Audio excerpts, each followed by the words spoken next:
नमस्कार मेरे अलीगढ़ स्टडी परिवार के सदस्यों, मैं आपका दोस्त विवेक आपका स्वागत करता हूं। सी-टेट के लिए बहुत ही महत्वपूर्ण सीडीपी की शानदार और जानदार क्विज में निम्न में से कौन सा नियम यह सुझाव देता है कि शरीर के विभिन्न अंग विकास के विभिन्न चरणों में भिन्न भिन्न दरों में विकसित होते हैं। ये 2 बार विकसित हो गया है, 1 बार आएगा। विकसित होते हैं।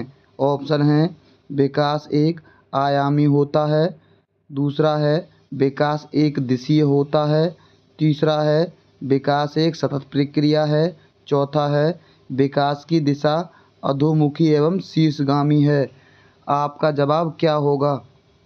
इसका सही जवाब है ऑप्शन चौथा, विकास की दिशा अधोमुखी एवं शीर्षगामी होती है। यह ऑप्शन सही है। अगला प्रश्न नंबर 2 है, निम्न में से कौन सा कथन सही है?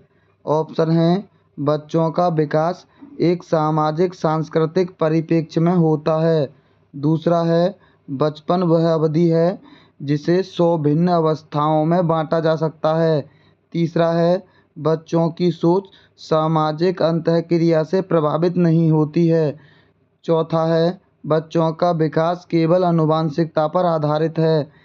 इनमें से कौन सा कथन सही है? आपका जवाब क्या होगा? इसका सही जवाब है ऑप्शन पहला, बच्चों का विकास एक सामाजिक सांस्कृतिक परिप्रेक्ष्य में होता है। यह कथन सही है। अगला प्रश्न नंबर 3 है, आनुवंशिक विन्यास के पूर्व निर्धारित रूप से प्रकट होने की प्रक्रिया क्या कहलाती है? ऑप्शन है अनुकूलन कहलाती है, अधिगम कहलाती है, समाजीकरण कहलाती है या परिपक्वता कहलाती है। इसका सही जवाब क्या होगा? इसका सही जवाब है ऑप्शन चौथा, परिपक्वता कहलाती है। अगला प्रश्न नंबर 4 है, समाजीकरण का प्राथमिक और समाजीकरण का द्वितीय कारक कौन सा है?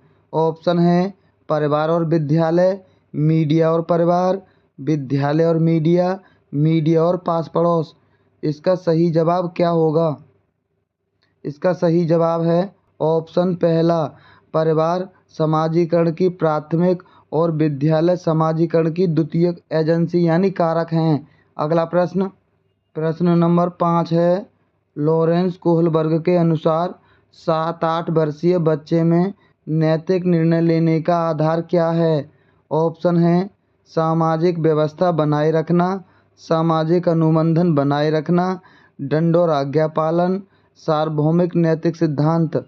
इसका सही जवाब है ऑप्शन तीसरा, दंड और आज्ञा पालन।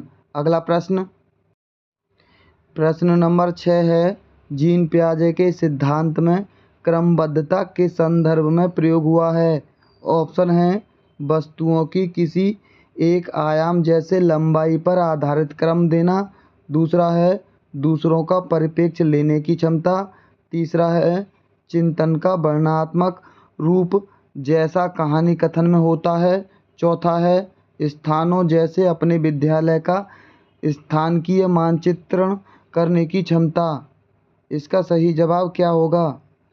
इसका सही जवाब है ऑप्शन पहला, वस्तुओं की किसी एक आयाम जैसे लंबाई पर आधारित क्रम देना। अगला प्रश्न नंबर 7 है, 5 वर्षीय नसीमा को यह लगता है कि चिकनी मिट्टी के गोलों को यदि दबाकर एक सांप के रूप में परिवर्तित करें तो चिकनी मिट्टी बढ़ जाती है।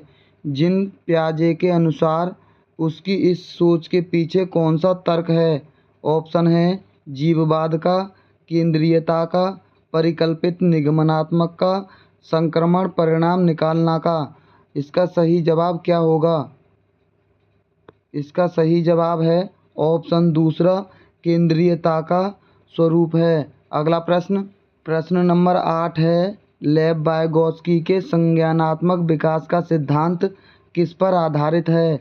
ऑप्शन है सामाजिक संरचना पर, व्यवहारवाद पर, मनोविश्लेषणात्मक पर या सार्वभौमिकता पर। इसका सही जवाब क्या है? इसका सही जवाब है ऑप्शन पहला, यह सामाजिक संरचना पर आधारित है। अगला प्रश्न नंबर 9 है, लेव वाइगोत्स्की ने बच्चों के स्वयं से संवाद करने की क्रिया के लिए किस शब्द का प्रयोग किया जाता है? ऑप्शन है निज संवाद का, उच्च स्वर में वार्ता का, पहाड़ का या स्वकेंद्रीयवाद का। इसका सही जवाब क्या होगा? इसका सही जवाब है ऑप्शन पहला, निजी संवाद का। अगला प्रश्न नंबर 10 है, एक प्रगतिशील कक्षा की निम्न में से कौन सी विशेषता है? ऑप्शन है ड्रिल और अभ्यास पर जोर, दूसरा ऑप्शन है योग्यता आधारित स्थानीय अलगाव, तीसरा है सहयोगितापूर्ण अधिगम, तीसरा है पुरस्कार और दंड का प्रयोग। इसका सही जवाब क्या होगा? इसका सही जवाब है ऑप्शन तीसरा, सहयोगितापूर्ण अधिगम।